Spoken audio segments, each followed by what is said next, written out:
everybody. Welcome back to the Simply Human YouTube channel and podcast. Hey, Karen, how you doing? Hey, Christina, doing great. Caught my 3 pound bass for the first time this season, Man, so I'm so excited. I'm so envious of you. A 3 pounder. That's Uh, amazing. As I was telling Karen, we only yes. have small trout and rainbow trout, so they're maybe a pound if you get one. It's 3 pounds. Can't even imagine. All right. So tell us about the topic that we're talking about today. Well, we decided to do a series called Understanding People. And it is going to be based around Carl Jung's typology or cognitive processing functions. And this is, if you watched our introversion extroversion episode last week, we started going into a little bit about the idea of psychological energy and where it's oriented. But Carl Jung noticed that it was associated to how we see the world, how we gather information, and how we organize that information and make decisions. And those different aspects of how our brain is wired influences many aspects of our personality. And so we thought it would be helpful for people to learn about this personality difference, this sort of neurodivergence, because most people think that everybody thinks the way they would think, or they would decide something the way they decide something, and they're not even aware that there's actually neurodiversity around how we process information. This framework that we talked about in the introversion extroversion, we mentioned that back, I think in the 20s and 30s, there was a mother daughter team that created an instrument based on it called the Myers-Briggs type instrument. Now, I don't use that instrument. I use a different psychological instrument that captures the same information called the MIPS, or the Milan Inventory of Personality Styles, and that's what I use with my clients. And the problem I have with the Myers-Briggs, how many people use the Myers-Briggs, there is a more advanced version of it, but for some reason, when you're in corporations in college, when you may have come across this, they tend to use a more simple version that only breaks down into 4 cognitive processes, but there's Mhm. actually 8 processes. And that's what we're going to be going into over the next 8 episodes, is each one of these cognitive processes. There's 4 that cover how we see the world and our time orientation. And there's 4 that cover the span of different ways of organizing the data we perceive and making decisions about it. And a really good book that covers this is called Personality Types: An Owner's Manual by Lenore Thompson. And I'm going to leave a link for that at the bottom. So once we go through all of this, and I want you to understand, most people, if they've never been exposed to this, don't really have an awareness of their own preference, their own bias. So this information is to help you understand that there is this diversity and to start nurturing your curiosity and maybe challenge some judgments that you've developed towards family members or coworkers, because you're actually observing maybe a clash between these differences and you weren't realizing where it was coming from. So my goal is to help reduce the judgmental frame and increase the curiosity frame.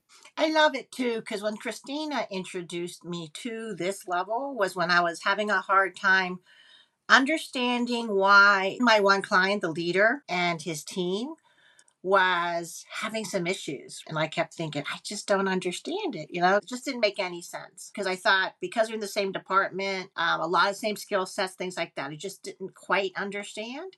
And then Christina just like blew it open for me, like, oh, and it was really cool because we described him and then it was easier for her to share and he's perceived a certain way and so forth. And so I just love this. And so I'm just so excited she's bringing this up. But before we start, don't forget to hit the like button, subscribe to the channel, share with your friends because this is going to be amazing, interesting conversation you can have with each other. And hit that notification button so you so you do know when the new episodes are posted. And for you podcast listeners, hit the text us link with your comments and questions. So, Christina, talk us a little bit more about I guess maybe the best way to do is remind us a little bit about introversion and extroversion first. Okay, so yeah, let me just really quickly touch on introversion and extroversion, which we covered in the last episode, and I'll put the link below. Introversion and extroversion is what Jung used to describe our psychological energy.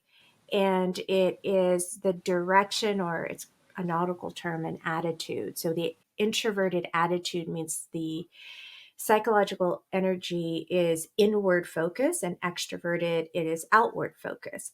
Now, Jung saw that it was associated with these cognitive processing preferences. And when we talk about cognitive preferences, this is focused on just the way we gather information and just how we organize and make decisions. There's a lot of other things that influence our personality. So I want to be clear about this, because I know people have feelings like, oh, this is a label. I don't like having this label. So I am absolutely not saying this makes up everything about your personality. This is primarily about how you are oriented towards information and then how you organize and make decisions. And it is either outward focused or it is inward focused. So today we're going to be starting with one of the outward focused data collection perceiving functions that Carl Jung called the sensing function. And if you ever took the Myers-Briggs and you know what your 4 letters are, they would be any of the 4 types that have an S and a P. If you have a S and a P, ESFP, ISTP, your processing type is sensing in the extroverted attitude, so outward focused.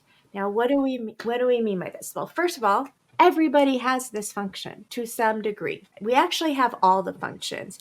It's just that we have in our life, our preference and our brain wiring, we're better at some than others. So it's a lot like handedness. I could write with my right hand or my left hand or my foot if I had to. Okay? But it's going to be at different degrees of competency, of familiarity. Okay. Does that make sense? That's the first thing to understand. Yeah. We do, Yeah. just like introversion and extroversion, we have both, but we have one side of it is really more dominant for us. It's the same with these cognitive preferences. So when we talk about sensing in the extroverted attitude or outward focus, we all have this. This is using your eyes. This is smelling. This is hearing. This is touching. Okay, this is using your 5 senses to gather data about your external world. And we all do it, right? We all do it. Yep. But for someone like me, developmentally, it's my first of my least developed. It's my 4th function. And you'll see it in me. I'm more clumsy. I'm not observant. There'll be something like right in front of me. I may or may not see it. If you direct me to it, I'll see it, but not the way someone who has this as a dominant or secondary function. They are just much more present to sensory information. And this preference for sensing and the extroverted attitude makes up approximately 27% of a population. So it's actually a pretty large, it's almost or a little over a quarter of the population. Yeah. So again, I want you to hear this. This preference, if you take the Myers-Briggs, belongs to the ESFP, extrovert, sensate, feeling, perceiving, ESTP, extrovert, sensing, thinking, perceiving, ISFP, introvert, sensing, feeling, perceiving, and ISTP, introvert, sensing, thinking, perceiving. All of them have extroverted sensing. So you see how that code isn't what you think it is. It's if you took a basic Myers-Briggs, if you were given to it at work and they said you're an introvert, you're an extrovert, yeah, they didn't. No, wrong. Because that has nothing to do with the fact that SPs extrovert the sensing function, regardless of if their dominant function is introverted or extroverted. Yeah, see, you would just assume normally it would be. I get you because I see what you're saying. Because it's called extroverted sensing, I would think it'd be the only Yeah, ESP, yeah. not the ISP. So again, it's the SP that gives it away that you are in extroverted sensing. I love that. Okay. Now, let me give an example of when I do this with groups, what this looks like. So we give a little exercise, and you can try this at home. I just take an apple, and we typically use a red delicious apple for a very specific reason. And we give everyone in the group a red delicious apple. And then we just say, use your five senses to report your observations. What do you perceive about the object? And you can all go try this at home. Matter of fact, you can pause the video and then go try it. Go try it yourself.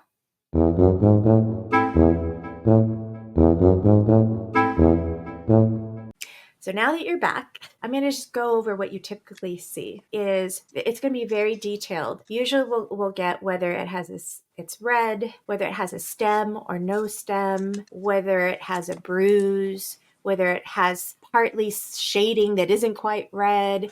If there's a label on it, I'll get the details of the label. I'll get the SKU number. Like, they'll smell it and they'll say, oh, it smells. They'll tap it and say, oh, or they'll scratch it and say, oh, there's some wax on here.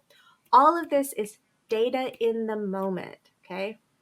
Now, what they won't tell you is what the texture of the apple is going to be, because we're not having them bite into it. And next week, we're going to go over the other sensory function, the introverted sensory function.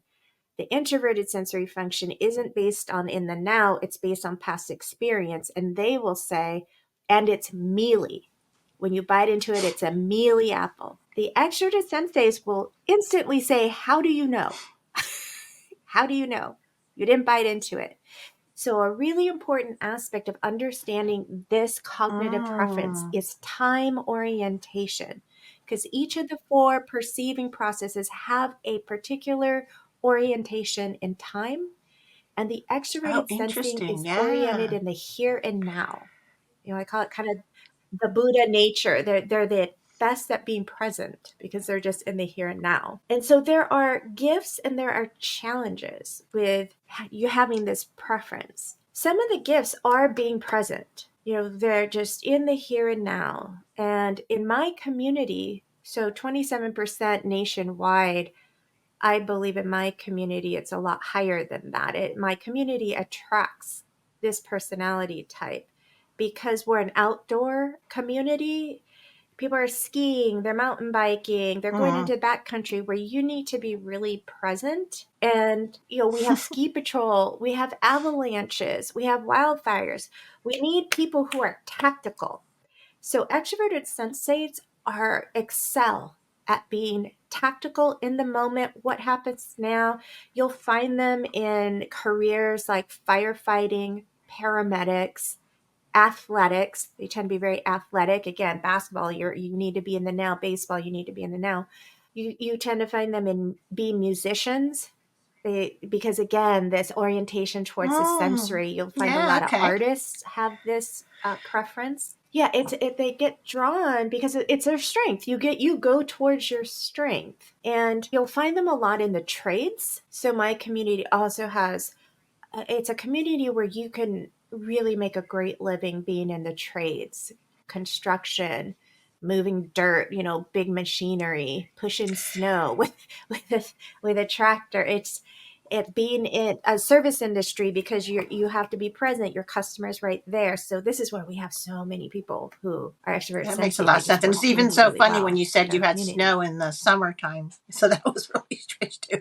But that makes sense though too. They're year round, they're there, right? Because it happens all year Yeah. round. So I was like, oh. Yeah, well, for Oh, us, yeah. more of our Yeah. concern Yeah. is wildfire. That could spark up at any moment. Or we have a lot of people who volunteer for search and rescue because we have people of all personality types who go into the backcountry and they may or may not be as skillful in dealing with the unexpected, and accidents happen. And so we have a lot of people who volunteer for search and rescue because that's like, boom, need you now. Need to get out there. Who can run fast? Who can? It's just these are You also said carefree fun at one time for me. So when you described carefree fun, that was something I thought, oh, that's interesting. yes.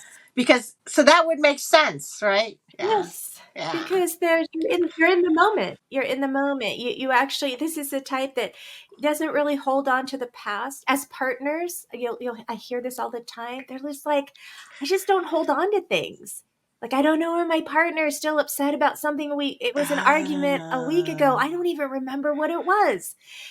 That or where they frustrate their partner is they're in the now and they're not that great at planning. So here's some of the challenges. They're not great at planning. My ex was extroverted sensate, and I'm a planner type, and we go to the grocery store and we both work. So I'm wanting to figure out what to buy for that week. And I'll say, what do you think you want to have for dinner this week? And his response is, well, how would I know? I'm not hungry yet. Just in the now. That time orientation in the now. So again, that not grudge holding, a Oh, real not grudge. I trademark love of this that. personality type. They just know that. Always like, I don't even remember. It could be 2 days ago. What I've observed the time window, it's only about 48 hours before and after, and then it just starts Oh to wow, fade that because is the new now. I'm interesting. in the That's new cool, now. I'm in the actually. new now. I'm in the new now.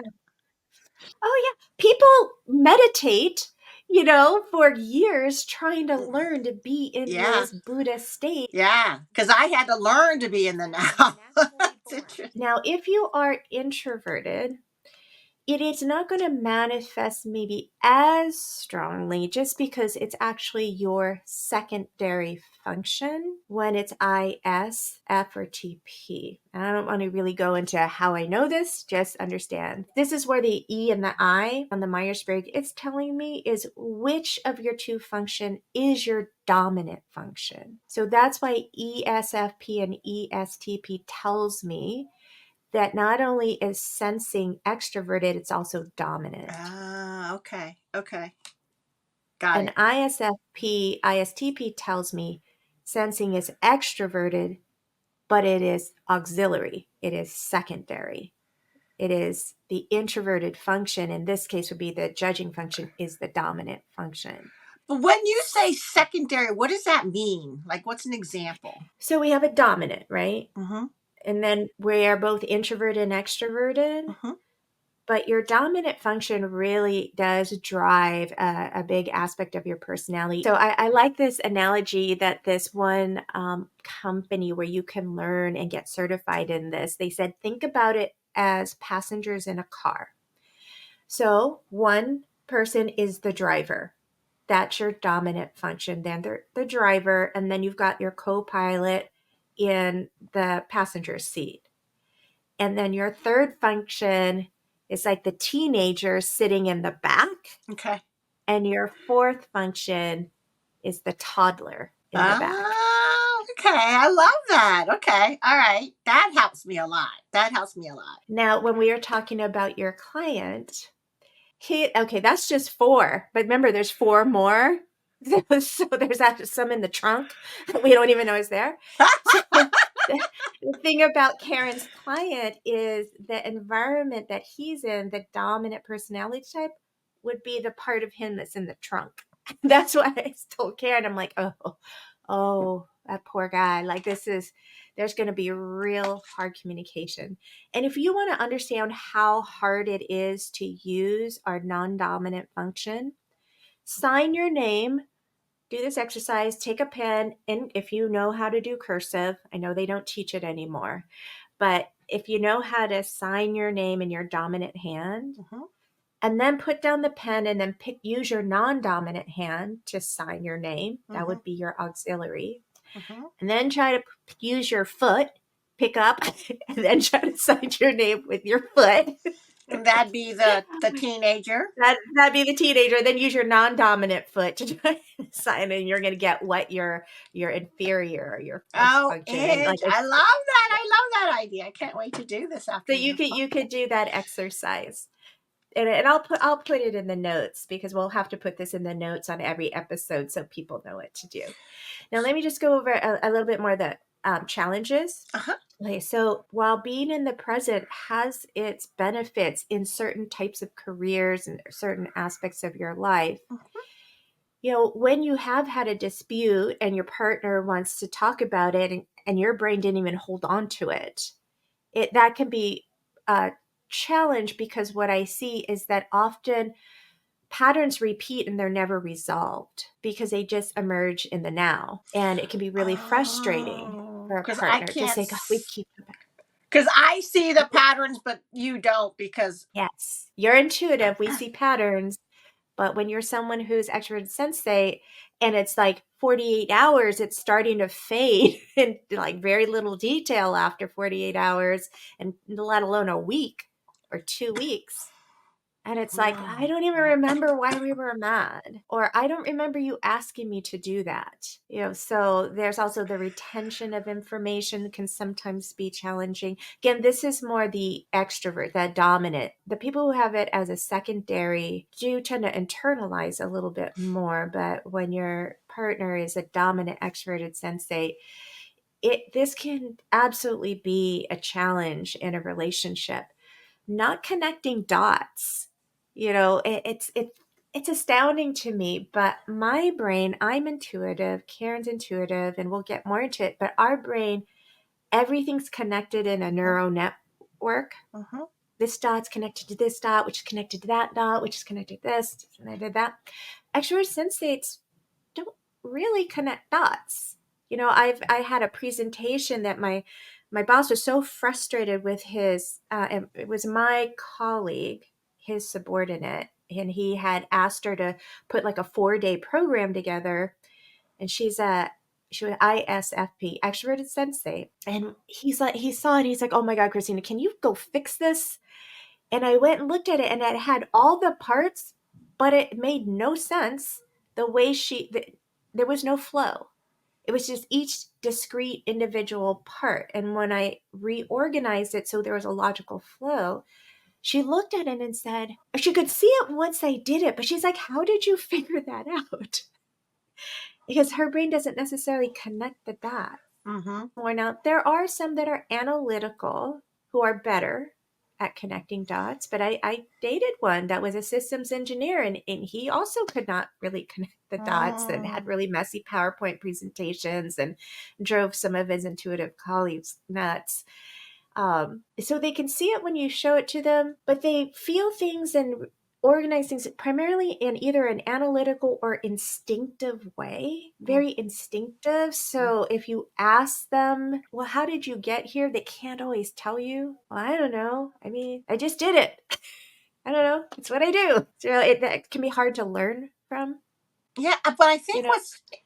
what's interesting though is this emphasizes too where maybe that's why you're frustrated with part of your job is because you are this sense because you sense in the now and maybe that job is that's what's kind of not you're not as powerful in that job because it's not the right combination, right? So I think it's a great way to understand a better match because again what I love about what we're trying to explore is who you really are so that you could think about your career. Or maybe your career has the parts of the stuff that you love, which is great, but then there's that part of you that you just hate and you keep putting off to the side of your desk. And typically it's because something's related to something that, like this, right? Yes, you will avoid having to do the tasks that require you to use your non-dominant functions because it takes more energy. Right.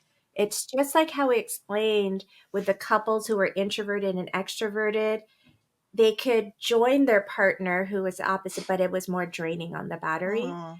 So, and it's not even just the job. Like I was in a job, it was environmental analysis, very systems oriented. The environment is an ecosystem. So understanding how everything interrelates is really important. But the leadership was a sensate type that is not this type, the one we're going to do next week, past oriented, linear. And it was just a constant clashing of how we function. This is what actually led me to learn about this, because being in that misfit triggered my depression. That's what I was talking about. Exactly. Yeah.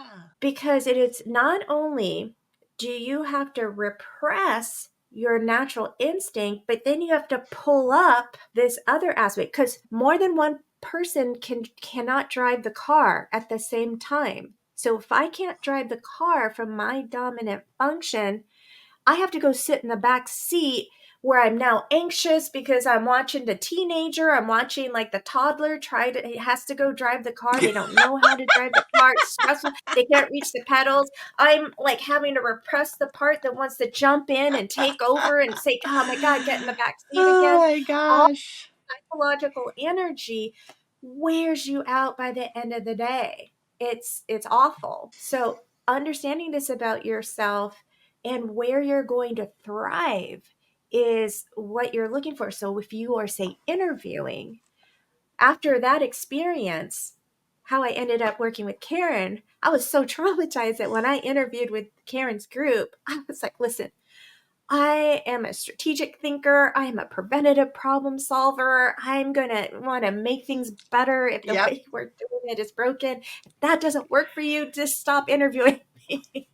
And that was a fit in her It organization. was. It was a perfect fit. That's so cool. They were like, welcome home. That's what they said to me. Oh, Yeah. welcome home. I Welcome know. home. That's exactly what we need. That's exactly. Yes. Yes, it was business process re-engineering and looking at systems and what was Yeah. the logical flow. And it Making was beautiful. connections was really important. And yeah. Yeah. Yeah. So as you can see, you can see like there are gifts and there are challenges, and it shows up in your work, it shows up in your relationships. And if you don't understand it, you're going to be floundering around. So, Christina, we're getting up on the end of our time together. So, what would you want to share to summarize what we talked about today? Why is this so So important? my goal is to put this information out there because I see it all the time. I work with this a lot in my work. I've been specializing this for over 20 years. Mm. And for me, I don't even have to give the instrument. I can just hear the patterns in people's lives and know what their cognitive preferences are. And then I try to help them understand, and they start getting this insight. And it particularly shows up in relationships.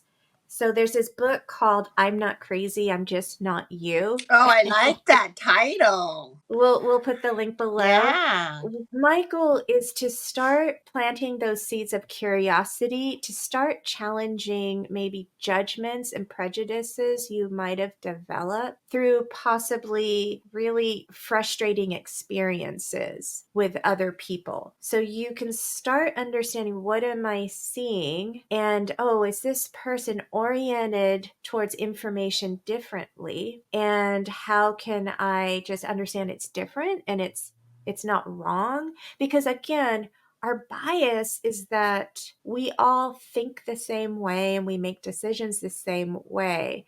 And there's not, it's very new to be hearing about neurodivergence. Like, no, we're wired differently. This is just 27% of the population, so the other 2/3 of or almost 3/4 of the population processes very differently from this particular way. And by helping everybody start learning about, and I know we didn't go that much in depth, and what I'm going to ask is like, this is where folks, we would really benefit from having questions, because it'll help us design the future episodes and maybe brief episodes in Mm-hmm. between, because I do really want people to start understanding how important and the value of this knowledge. It is not for labeling. This is for self-understanding and understanding other people so that you can be more curious, improve your communication, understand whether or not choices you're making work for you or is a good choice or not a good choice. For example, this is a bias in our country, is you have to go to higher education to do well. Well, there's a lot of extroverted sensates who are hands-on learners. Sitting in a classroom with 400 other students, Won't work. they're just not going to thrive. And we undervalue hands-on nursing, welding, just auto mechanics, just all of these wonderful hands-on trades that pay really well. You don't end up with the same college debt, but they're not getting supported in their interests. They may be in school and really restless because these type in the now, it's like, oh, it's so boring just sitting here. They're more kinetic. They want to be moving. It gets misdiagnosed as ADHD. There is an overlap, but it is a noise. It's just it's boring. It's boring.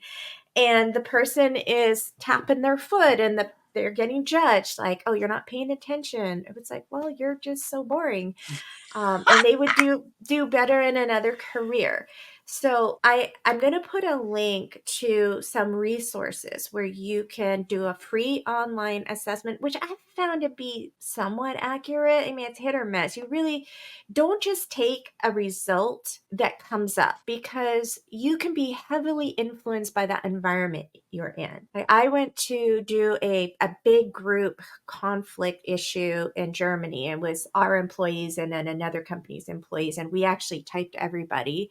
And because I was a defense contractor, and the culture in the Department of Defense is this other type of sensate, similar to Karen's finance department, everyone comes out the way the culture of the organization is. And it takes a process before they realize, oh yeah, that's my work self. That's not my everyday self. So if you take these assessments, the way I encourage people to do it, and I'll put this in the instructions, is think back more to your 20s and 30s, sort of your shoes off self, your comfy self in your 20s and 30s, because that's when the dominant and auxiliary, you really see it most. As we continue to age, our other functions start to come online and we start to use it more. We call it wisdom, but it's actually growing. Our neural pathways continue to grow. We get access to these functions. So if you're in your 50s, you take the assessment now and you're thinking about how you are now, that's not going to give you an accurate result. Oh, So interesting. better to think back to your 20s and 30s. That's going to give you a more accurate read. And if you are in your 20s and 30s, it's try not to be overly focused on work or any particular situation. It's a forced choice. And you're going to say, well, it depends on the situation. Yes, but if you had to choose one and stake your life on it, which way would you go? That's going to give you your innate preference. So, I mean, I'm not going to cover this every time we have an episode, but I do feel it's important to go over it in this very first episode. Yeah, and I also think this is the point. So if you do want to send, because we said earlier, like she says, it's more helpful if you guys were to put a comment, whether it be as a podcast, when you hit the text us link, or in the YouTube, in the comment section, or you can send an email to us at simplyhuman.connect@gmail.com. We'd love it, though, to do it in the comment and the things other people can hear about it, and then we can respond right Well, there it because it helps affects our other people. algorithm. Well, that It too, helps the algorithm, guys. yeah, but it also helps people to say, oh, otherwise we bring it up when we want to bring it instead of helping people right in that moment. Oh, because a lot of the conversations are very similar. More and more people think about the same questions in some ways, right? So we'd love for you to do that. So again, we'd love for you to join us on our next one. So hit that notification button so then you know when the new episodes are hit, especially on these. Hit the like button if you found this very interesting. Subscribe to the channel, share. I'm so excited to share this with you because, again, as you can notice from our other podcasts too, we're very much into when you feel this anxiety of like being uncomfortable and your partner or the conversation you're talking about just does not resonate. You breathe, right? And then you bring on curiosity. And this is what's about curiosity and understanding, right? With no judgment. That's really what Christine and I are all about. So we're very excited to share this with you. So until next time. All right, you guys can't wait to keep going. Bye, everybody. Bye.